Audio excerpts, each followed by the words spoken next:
சங்கர் அவர்கள் வந்து சிறந்த டைரக்டர் தான், அதில் எந்த ஒரு மாற்று கருத்தும் இல்லை. எல்லா டைரக்டருக்கும் ஒரு குறிப்பிட்ட காலகட்டத்தில் வலிமையானவர்களாக இருப்பாங்க.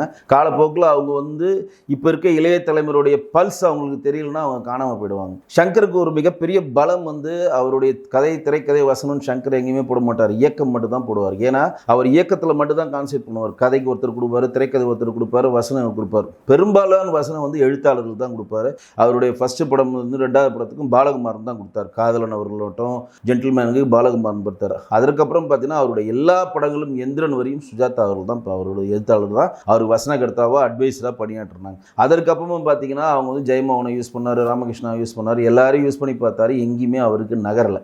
ஏன்னா சுஜாதா இருக்கிறப்ப அவர் வந்து உலக சினிமா தெரியும்.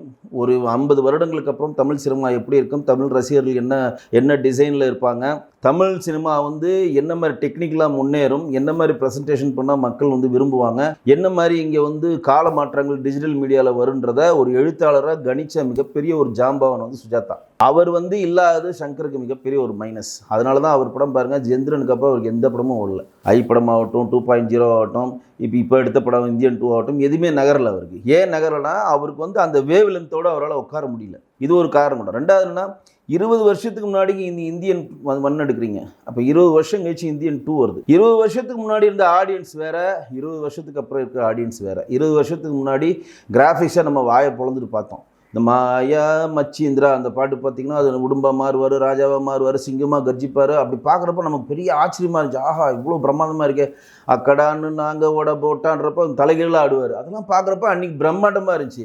இன்றைக்கி நம்ம அவதார்லேருந்து, டைட்டானிக்லேருந்து, அட்வென்ச்சர்லேருந்து, சூப்பர் ஸ்பைடர்மேன்லேருந்து நம்ம இன்றைக்கி விமர்சனம் பண்ணுறோம். என்னடா இது டெக்னிக்கலாக கேமரா பண்ணியிருக்கலாமே, இந்த கேமரா ஆங்கிள் சரியில்லையே, இது சிஜி சரியாக பண்ண உட்காரலையே, இந்த பறவை வைக்கிறப்போ கொஞ்சம் இடிக்குதுன்ட்டு நம்ம வந்து இன்றைக்கி உலக சினிமாவை நம்ம விமர்சனம் பண்ணக்கூடிய டெக்னிக்கல் நாலேஜை நம்ம வளர்த்துருக்கோம். இப்போ வந்து நான் சிஜி பண்ணுறேன்ட்டு காமெடி பண்ணால் எவன் ஒத்துப்பான்? ஒன்று. ரெண்டாவது, அன்றைக்கி இருந்த ஆடியன்ஸ் வந்து தலையெழுத்தே பாட்டுக்கு மட்டும் தான் சிகரெட் பிடிக்க வெளியே போவான், மற்றபடி வந்து கம்பல்சரி அந்த படத்துள்ள உட்காருவான். இப்போ இருக்க ஆடியன்ஸு ஒரு காட்சி பிடிக்கலாம் உடனே அவன் செல்ஃபோன் போயிடுவான். ஒரு காட்சி ஓடிட்டுருக்கு, அந்த காட்சி பிடிக்கலன்னா என்ன பண்ணுவாங்க, பழைய காலத்தில் தலையெழுத்தேன்னு பார்ப்பாங்க. பெண்களுக்கு வேறு வழியே இல்லை, அவங்க வெளியிலே போக மாட்டாங்க. இந்த பாட்டு மொக்கையாக இருந்தாலும் 5 நிமிஷம் பல்ல கடிச்சிட்டு பார்ப்பாங்க. இன்றைக்கி வந்து ஒரு செகண்டு ஒரு ஒரு ஒரு 10 செகண்டுக்குள்ளே ஒரு காட்சி வந்து உங்களுக்கு வந்து ஒரு போர் அடிக்கிற மாதிரி தோணுச்சுன்னா அடுத்த செகண்ட் அவன் செல்ஃபோனில் போயிடுவான். செல்ஃபோனில் போய் வாட்ஸ்அப்போ ஃபேஸ்புக்கோ இல்லை ஒரு படமோ பார்க்குறான். ஒரு படத்தோடைய சக்ஸஸ் என்னென்னா அந்த படத்தினுடைய கதையோட்டத்தோடு நீங்களும் நகர்ந்தாதான் அந்த படம் நகரும். அந்த படத்தில் உள்ள கேரக்டராக நீங்களும் மாறணும். அந்த படத்தில் உள்ள ஒரு ஒரு ஒரு விஷயம் வந்து உங்கள் வாழ்வியல் நடந்ததை நீங்கள் அசைப்படுற மாதிரி அந்த கேரக்டர் நகர்றப்போ தான் அந்த படம் ஃபில்ஃபில் ஆகி ஹிட் ஆகி வெளியே வரும். இப்போ பாசமலர் படம் பார்த்து எல்லாம் ஏன் அழுதாங்க அந்த காலத்தில்? அவங்களோட ரிமைண்ட் வரும், அவங்க வாழ்க்கை வரும். ஆஹா, நம்ம வந்து தங்கச்சி எவ்வளோலாம் பண்ணோமே, நம்ம தங்கச்சி கல்யாணம் ஆகி போயிடுச்சு, அந்த ரிமைண்ட் வரும். அதை பார்த்து அவங்க அழுதுகிட்டே வெளியே வருவாங்க. கிழக்கு சீமையில பார்க்குறப்பெல்லாம் அப்போ அழுதுன்னு சொல்லுவாங்க. இது ஏன்னா அந்த வாழ்வியல் ஆட்டோகிராஃப் படம் சேரன் எடுக்கிறப்ப அவங்களுடைய ஃபர்ஸ்ட்டில் அவங்க டைம் வரும்.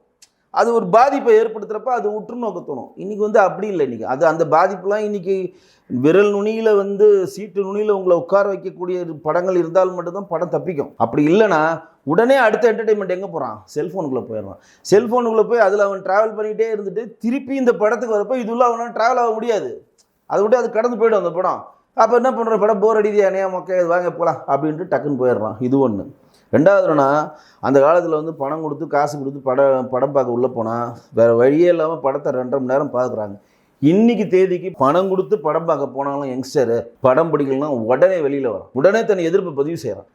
இல்லை பார்த்துட்டே போகலாம், வாடா போர் அடிது, உடனே எஞ்சி வரேன். நான் எவ்வளோ படங்கள் பார்க்குறேன், நான் சென்சார் போர்டில் இருக்கிறனால பார்த்துனாலும் அங்கே போய் பார்ப்பேன். படம் பாதிட்டே ஒரு கூட ஒரு சாரசாரியாக வெளியே போகிறானு. எதுக்கு உட்காந்து டைம் வேஸ்ட் பண்ணணும், வேறு எதுனா பண்ணலாம், இல்லாடி வேறு படம் பண்ணலாம், வேறு படம் பார்க்கலாம். எப்படி பாருங்கள், ஒரு காலத்தில் ஒரு படம் நாங்களாம் 70s 80s கிட்ஸ்லாம் எப்படி பார்த்தீங்கன்னா 11:30 மணிக்கு ஒரு காட்சி, 2:30 மணிக்கு ஒரு காட்சி, 6:30 மணிக்கு ஒரு காட்சி, 9 மணிக்கு ஒரு காட்சி, இதான காட்சியாக இருந்துச்சு. அப்போ 4 ஷோ தான் இருந்துச்சு. இப்போ அப்படியா, ஒரு தேட்டர்லையும் ஒரு காட்சி. 11:30 மணிக்கு முடிஞ்சா 12:30 மணிக்கு ஒருத்த ஆரம்பிக்கிறான், அதே படத்தை 1 மணிக்கு ஒருத்த ஆரம்பிக்கிறான். அடுத்த தேட்டரில் அதே படத்தை 2 மணிக்கு ஆரம்பிக்கிறான், அதே படத்தை 3:30 மணிக்கு ஆரம்பிக்கிறான். அவனுக்கு இஷ்டத்துக்கு ஏற்ற மாதிரி, அவனுக்கு தோதுக்கு ஏற்ற மாதிரி ஷோ டைம் மாற்றிட்டு இருக்கப்ப இந்த படம் போர் அடி, இதை கட் பண்ணி அடுத்த ஷோக்கு ஒரு படம் இருக்குது அதை போகலான்ட்டு அப்படி போகிறான்.